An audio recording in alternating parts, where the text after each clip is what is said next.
Ladies and gentlemen, here for the singing of our national anthem, accompanied by the President's own United States Marine Band, please welcome Lady Gaga.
So proudly we hailed at the twilight's last gleaming, whose broad stripes and bright stars through the perilous fight o'er the ramparts we were so gallantly streaming, and the rocket's red glare, the bombs bursting in air, gave proof through the night that our flag was still there.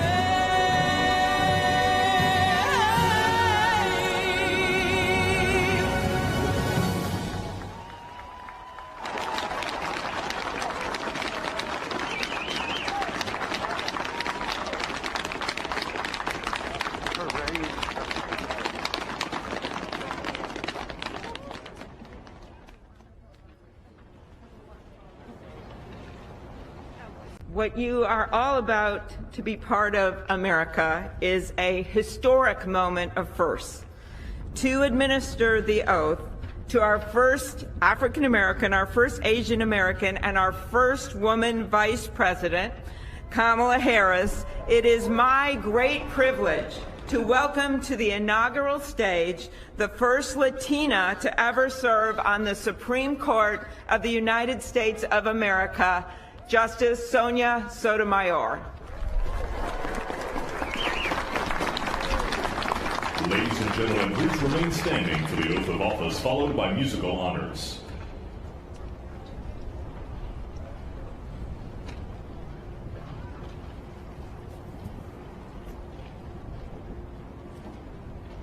Please raise your right hand and repeat after me.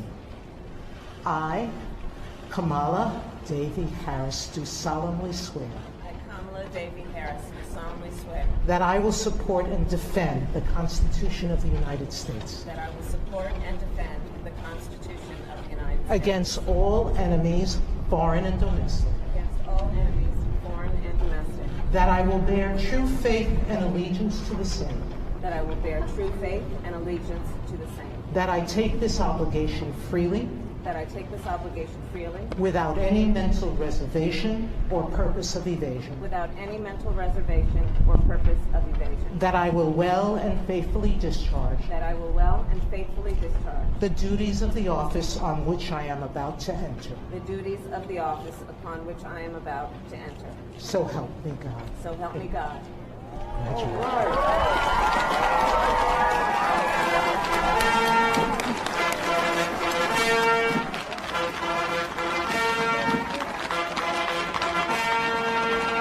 Well, that was great. The sun is shining, and Mr. President-elect, this is the first inauguration in the history of America where J-Lo was the warm-up act for Chief Justice Roberts.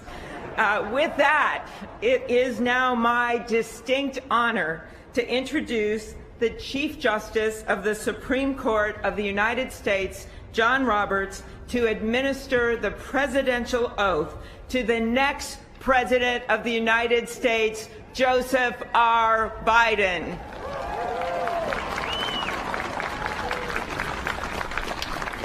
Ladies and gentlemen, please stand for the oath of office, followed by musical honors.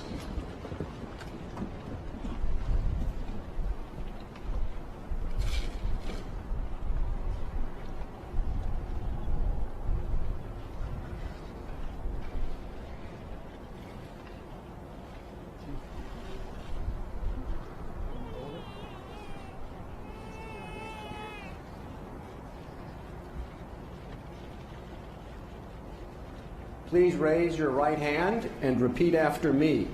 I, Joseph Robinette Biden, Jr., do solemnly swear I, Joseph Robinette Biden, Jr., do solemnly swear that I will faithfully execute the office of President of the United States office of President of the United States and will, to the best of my ability, preserve, protect, and defend the Constitution of the United States. Constitution of the United States. So help you God. So help me God. Congratulations, Mr. President.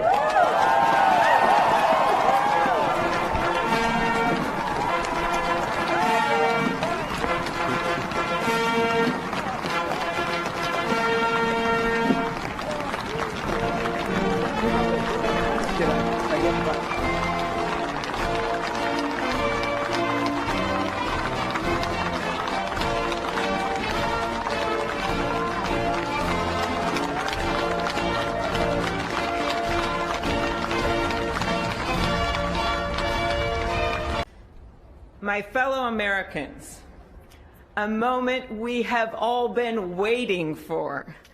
It is now my great privilege and high honor to be the first person to officially introduce the 46th President of the United States, Joseph R. Biden, Jr.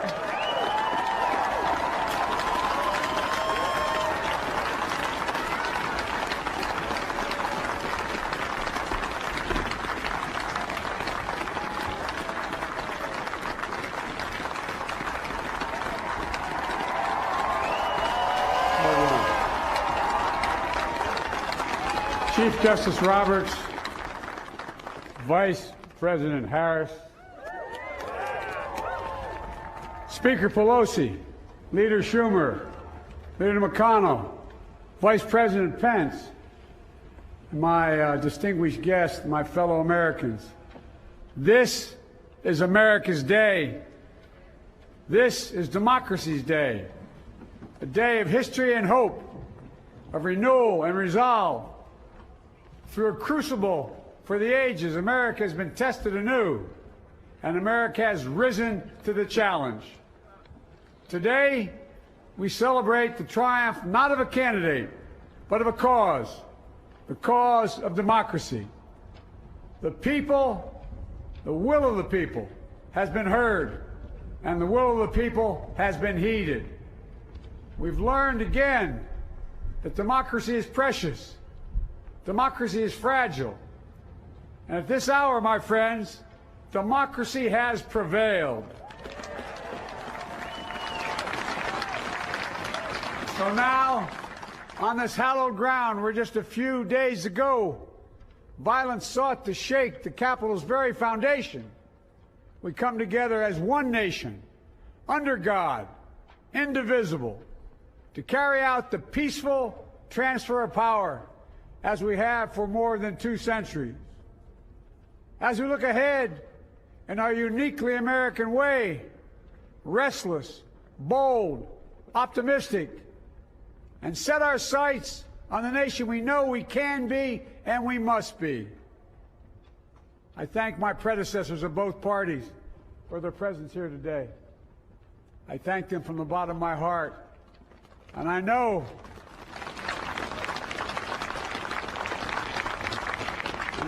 the resilience of our Constitution and the strength of our nation, as does President Carter, who I spoke with last night, who cannot be with us today, but whom we salute for his lifetime in service.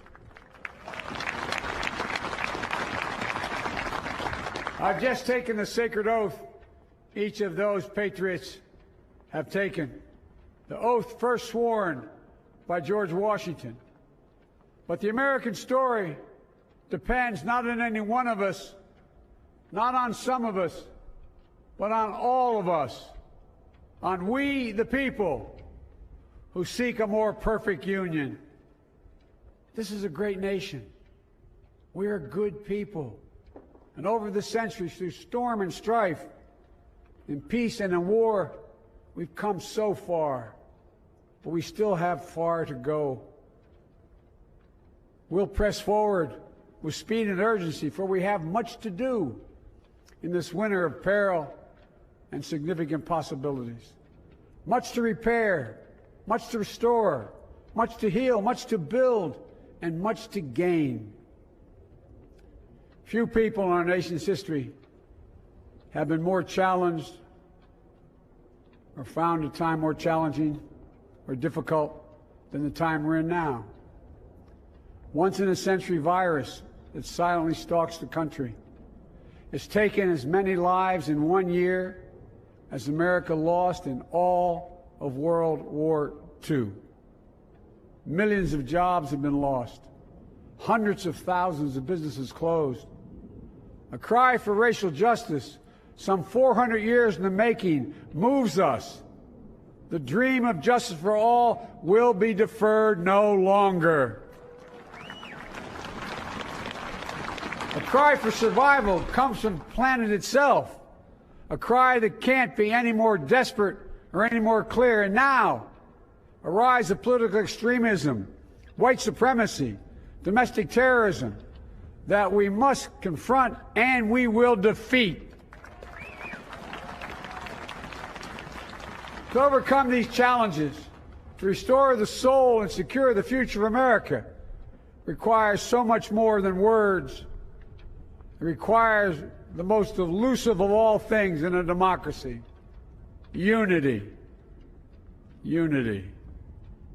In another January, on New Year's Day in 1863, Abraham Lincoln signed the Emancipation Proclamation.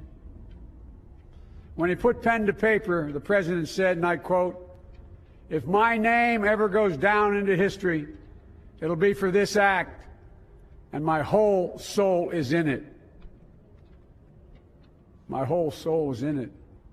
Today, on this January day, my whole soul is in this, bringing America together, uniting our people, uniting our nation. And I ask every American to join me in this cause.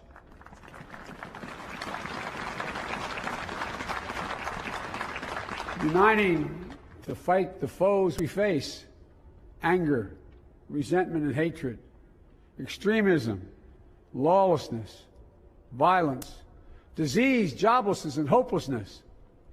With unity, we can do great things, important things. We can right wrongs. We can put people to work in good jobs. We can teach our children in safe schools. We can overcome the deadly virus. We can reward work and rebuild the middle class and make health care secure for all. We can deliver racial justice, and we can make America once again the leading force for good in the world. I know speaking of unity can sound to some like a foolish fantasy these days. I know the forces that divide us are deep and they are real. But I also know they are not new. Our history has been a constant struggle between the American ideal that we're all created equal, and the harsh, ugly reality that racism, nativism, fear, demonization have long torn us apart. The battle is perennial, and victory is never assured. Through Civil War, the Great Depression, World War, 9/11, through struggle, sacrifice, and setbacks, our better angels have always prevailed. In each of these moments, enough of us have come together to carry all of us forward. And we can do that now. History, faith, and reason show the way of unity. We can see each other not as adversaries, but as neighbors. We can treat each other with dignity and respect. We can join forces, stop the shouting, and lower the temperature. For without unity, there is no peace, only bitterness and fury. No progress, only exhausting outrage. No nation, only a state of chaos. This is our historic moment of crisis and challenge, and unity is the path forward. And we must meet this moment as the United States of America. If we do that, I guarantee you we will not fail. We have never, ever, ever, ever failed in America. We've acted together. And so today, at this time, in this place, let's start afresh. All of us. Let's begin to listen to one another again. Hear one another. See one another. Show respect to one another. Politics doesn't have to be a raging fire, destroying everything in its path. Every disagreement doesn't have to be a cause for total war. And we must reject the culture in which facts themselves are manipulated and even manufactured.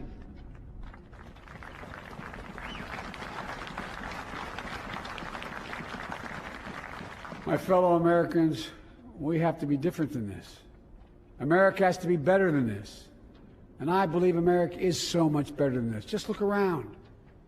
Here we stand in the shadow of the Capitol Dome, as was mentioned earlier, completed amid the Civil War, when the Union itself was literally hanging in the balance. Yet we endured. We prevailed. Here we stand, looking out on the great mall where Dr. King spoke of his dream. Here we stand where 108 years ago, at another inaugural, thousands of protesters tried to block brave women marching for the right to vote. And today, we mark the swearing in of the first woman in American history elected to national office, Vice President Kamala Harris. Don't tell me things can't change. Here we stand, across the Potomac from Arlington Cemetery, where heroes who gave the last full measure of devotion rest in eternal peace.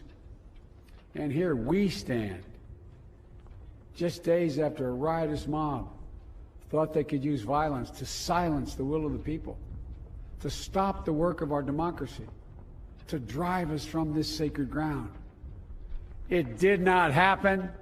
It will never happen. Not today, not tomorrow, not ever. Not ever.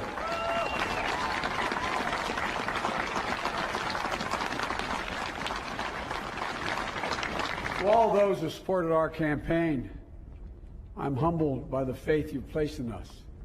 To all those who did not support us, let me say this. Hear me out as we move forward. Take a measure of me and my heart. And if you still disagree, so be it. That's democracy. That's America. The right to dissent peaceably within the guardrails of our republic is perhaps this nation's greatest strength. Yet hear me clearly. Disagreement must not lead to disunion. And I pledge this to you. I will be a president for all Americans. All Americans. And I promise you, I will fight as hard for those who did not support me as for those who did.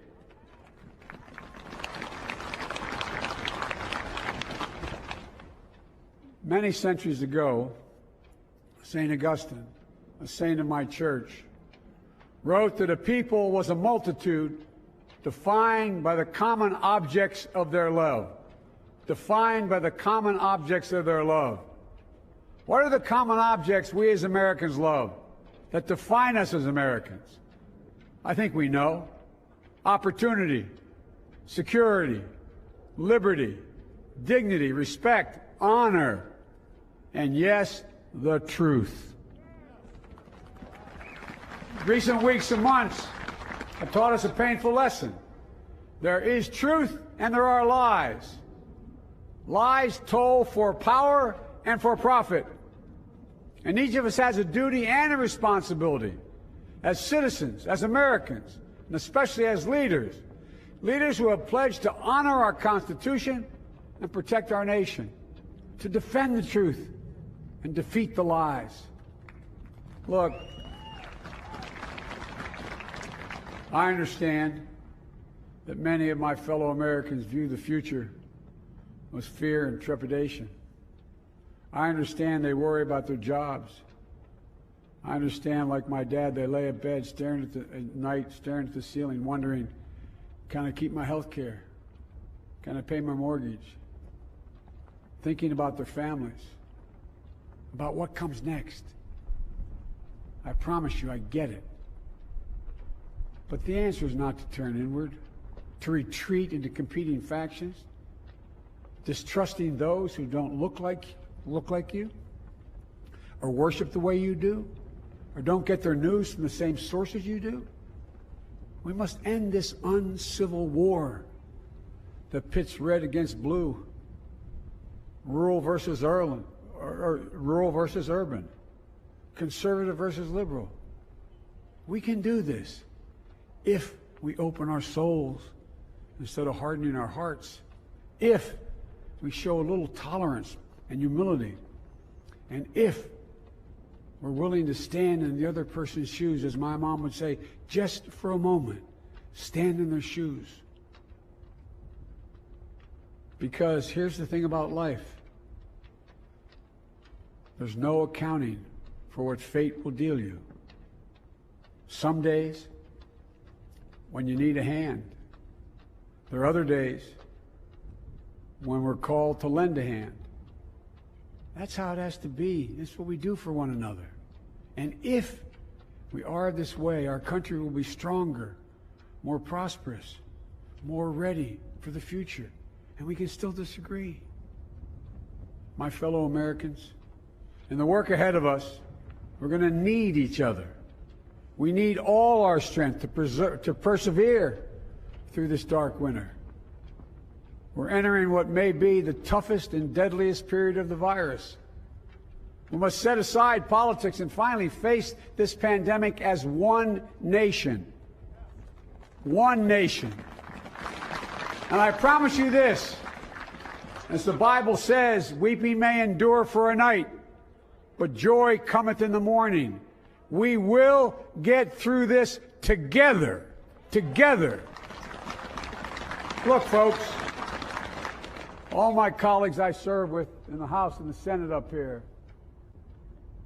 we all understand the world is watching all of us today. So here's my message to those beyond our borders. America has been tested, and we've come out stronger for it. We will repair our alliances and engage with the world once again. Not to meet yesterday's challenges, but today's and tomorrow's challenges. And we'll lead not merely by the example of our power, but by the power of our example.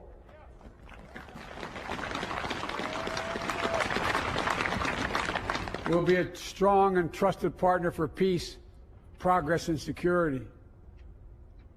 Look, you all know we've been through so much in this nation.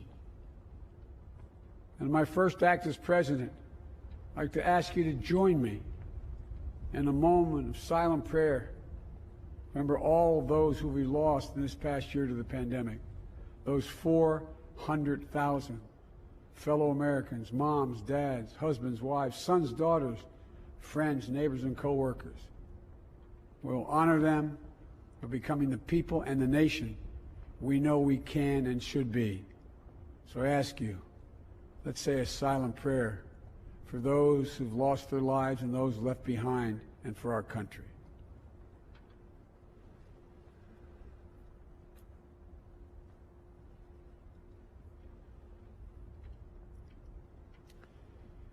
Amen. Folks, this is a time of testing. We face an attack on our democracy and on truth, a raging virus, growing inequity, the sting of systemic racism, a climate in crisis, America's role in the world. Any one of these would be enough to challenge us in profound ways. But the fact is, we face them all at once, presenting this nation with one of the gravest responsibilities we've had. Now we're going to be tested. Are we going to step up, all of us? It's time for boldness, for there is so much to do.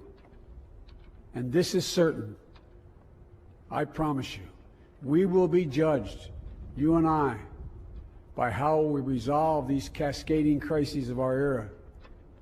We will rise to the occasion is the question. Will we master this rare and difficult hour? Will we meet our obligations and pass along a new and better world to our children? I believe we must. I'm sure you do as well. I believe we will. And when we do, we'll write the next great chapter in the history of the United States of America, the American story. A story that might sound something like a song that means a lot to me. It's called American Anthem. There's one verse that stands out, at least for me, and it goes like this.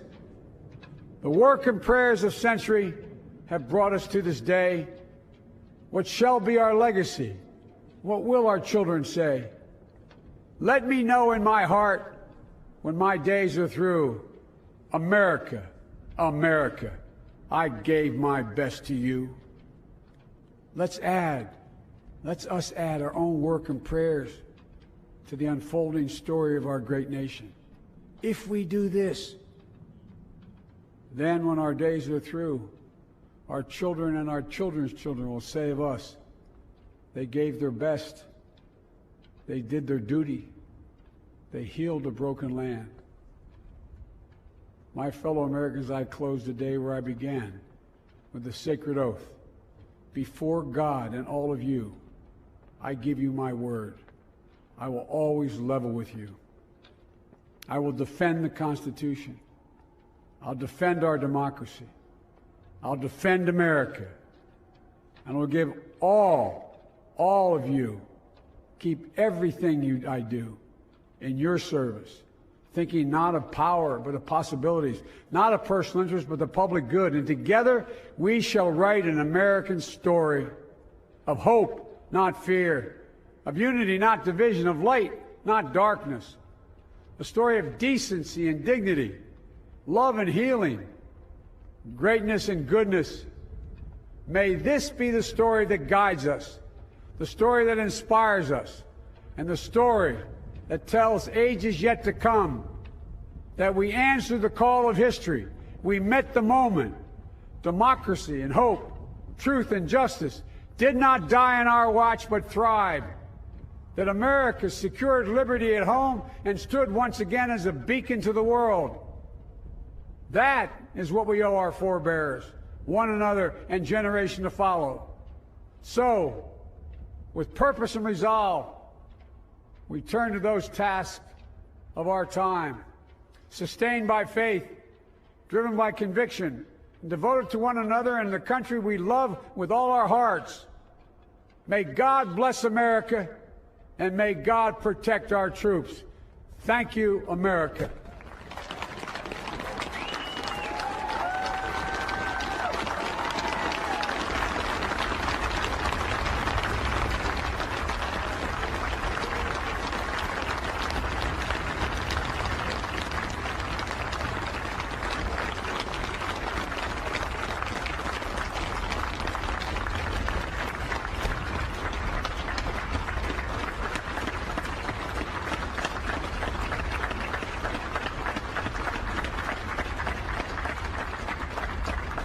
Ladies and gentlemen, please be seated. Shall I sign?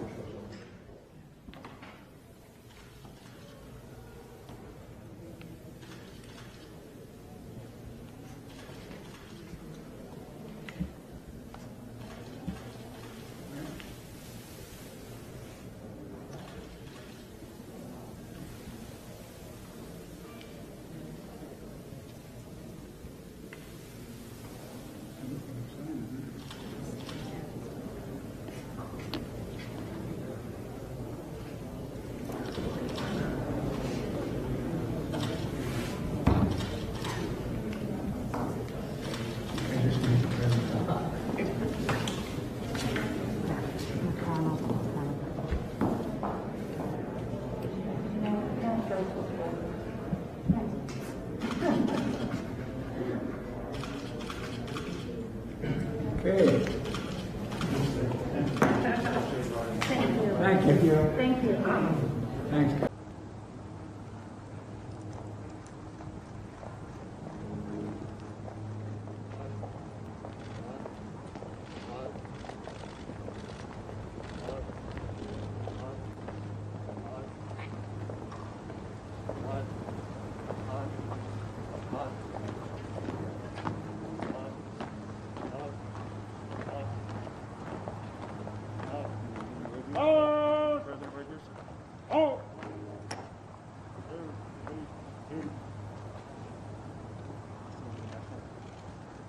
Present arms!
Order! Arms!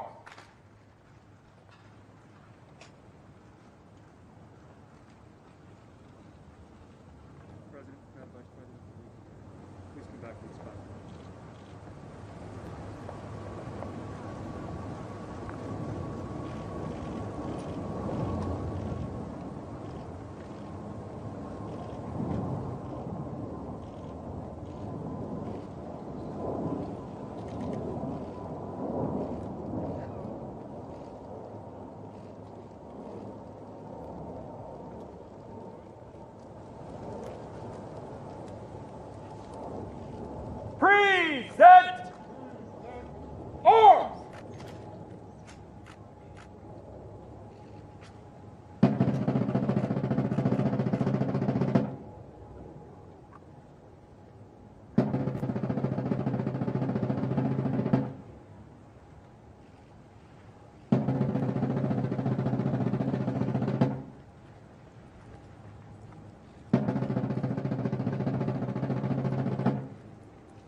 step to the podium, please.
I know. It's been 3 hours. How does it feel, Mr. President? It feels great. It feels good? It feels good. All righty. Congratulations.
Thank you. Thank you.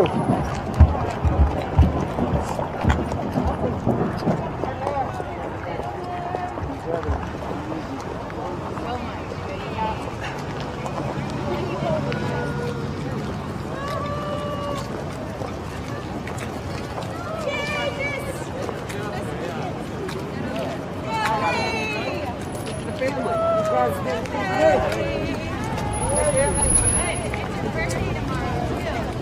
Hazen's birthday tomorrow. I'm gonna get in trouble. Oh, hey guys. Love you. Love you guys. Love you. Woohoo! It's our family. It's our family. Baby, how are you?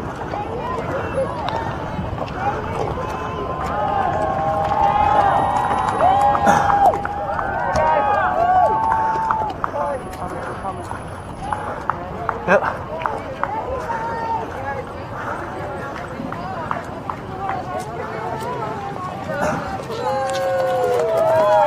Mr. President!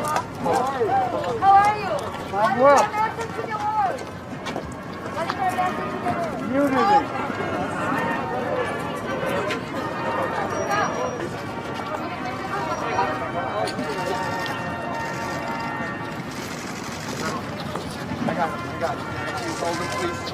Hey, you guys, we're gonna let him cross. Cool, move to the side, please. Let the president cross.